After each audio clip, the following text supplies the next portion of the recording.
Damn les gens, j'espère que vous allez bien. C'est Thibaut InShape. J'espère que vous allez bien. J'ai vraiment une vie de merde. Damn les gens, voici un message que vous m'avez envoyé sur Facebook. Thibaut, merci pour tes vidéos. J'aimerais savoir ce que tu penses de la méthode Lafay et s'il est possible de devenir énorme et sec en l'appliquant. Boum à toi, Damien. J'ai reçu énormément de messages de votre part concernant la méthode Lafay et s'il était possible de devenir solide en l'appliquant. Avant de commencer, je tiens juste à dire que tout ce que je vais dire dans la vidéo, c'est simplement mon avis et que chacun est libre de penser ce qu'il veut. C'est parti! Donc pour les gens qui ne connaissent pas la méthode Lafay, c'est une méthode qui permet, sans utiliser d'appareil de musculation, de créer une hypertrophie musculaire, de perdre en graisse, de gagner en cardio, en endurance et en souplesse. Dit comme ça a l'air génial. Le gros point positif de cette méthode, c'est qu'elle est vraiment accessible à tous. Il n'y a pas de limite d'âge comme l'accès aux salles de sport et le côté nutrition et souplesse est vraiment bien détaillé. Ensuite, elle ne coûte quasiment rien. Vous pouvez le faire depuis chez vous, au calme, pendant que votre petite sera en train de faire la vaisselle ou le repassage. De quoi? Mais non, ça va, je suis pas misogyne, c'était une blague. D'accord, je ne le ferai plus. D'accord, promis. Donc je disais, votre petite n'est pas forcément obligée de faire la vaisselle au repassage. Elle peut être occupée à faire plein de trucs. Je sais pas, le ménage. Vous pouvez aussi pratiquer la méthode quand vous voulez. Vous n'avez pas à subir forcément les contraintes d'une salle de sport. Des personnes pensent qu'il n'est pas possible avec la méthode de devenir énorme, d'avoir des bras de 50 et d'avoir des cuisses tellement grosses qu'elles cassent le jean. Et ils ont raison. Cette méthode n'est pas la solution la plus adaptée. Mais on s'en fout. Tout le monde ne cherche pas à avoir le physique d'un body. Chaque personne a des objectifs différents. Certains vont vouloir ressembler à Schwarzenegger, d'autres vont vouloir ressembler à Aziz. Et après je sais pas, certains vont vouloir ressembler à Matt Pokora. Vous n'avez pas le droit de me juger.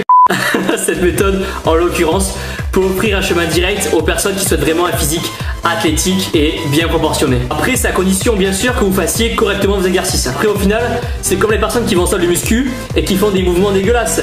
Même après 6000 ans de muscu, ils auront toujours le même physique, ils n'auront pas bougé. Ma seule recommandation pour les personnes qui pratiquent la méthode Lafay ou qui font de la fonte chez eux, c'est juste de faire attention à leurs mouvements, d'essayer de les faire proprement car on peut rapidement se péter quelque chose. Si des gens autour de vous vous disent que cette méthode c'est nul et que c'est juste du business, vous en avez rien à foutre, juste continuez. Le but à la fin c'est que chacun arrive à ses objectifs et tout simplement que ça marche sur vous. C'est comme si un jour un mec venait me voir à la salle et me disait que grâce à la Zumba, il a chopé des bras de 50 en 15 jours. Je peux vous dire qu'après qu'il m'ait dit ça, moi le lendemain, je suis dans la salle de Zumba en train de faire du twerk en legging. Et j'en aurais rien à faire de dire que j'ai fait des cours de Zumba. Car ce n'est pas la méthode ou la façon de faire qui est importante, mais c'est le résultat final suivant vos objectifs qui est important. Il n'y a pas lieu d'avoir une guerre entre les pratiquants de la méthode Lafay et ceux qui vont en salle de sport. On partage tous la même passion pour un sport qu'on peut combiner ensemble. Par exemple à la salle, pour avoir un bouclier à la place du dos, je peux vous dire qu'il va falloir un enquille des tractions. Et c'est la même pour ceux qui pratiquent les méthodes Lafay. À la maison, rien n'empêche d'acheter une barre, de rajouter des poids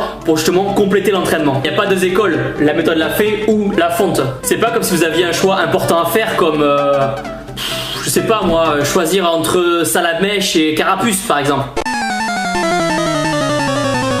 Ah, je sais pas lequel choisir. Si je prends Salamèche, Régis va prendre Carapuce, il va me déboîter au premier combat. Ouais, mais en même temps, Dracofeu a la classe quand même. Quoique Tortank. Bon, rien à foutre, je prends les deux. On est tous différents, on a tous une mentalité différente et on a tous une façon d'appréhender les exercices de manière différente. Donc faites-le de la façon dont vous voulez, que vous aimez et juste atteignez vos objectifs. Maintenant, j'ai tout dit. Pour ceux qui veulent argumenter, vous pouvez laisser un commentaire dans la description. Expliquez-moi vos expériences, donnez-moi votre avis sur la méthode, vos impressions. Si vous voulez créer une nouvelle méthode, allez-y. C'était un plaisir de vous faire cette vidéo. Suivez-moi sur Twitter, c'est le meilleur moyen de me contacter et de me proposer vos idées de vidéos. Mettez un petit pouce bleu en bas de la vidéo, ça fait toujours plaisir. Abonnez-vous, partagez la vidéo sur tes potes qui doivent se remettre au sport. Et comme d'habitude, si vous laissiez les compléments alimentaires, vous avez toujours 6% et 10% de réduction. Les liens sont dans la description. On se voit très vite. Donnez-tout à la salle, cassez-tout à la salle. Vous êtes les meilleurs. Boum!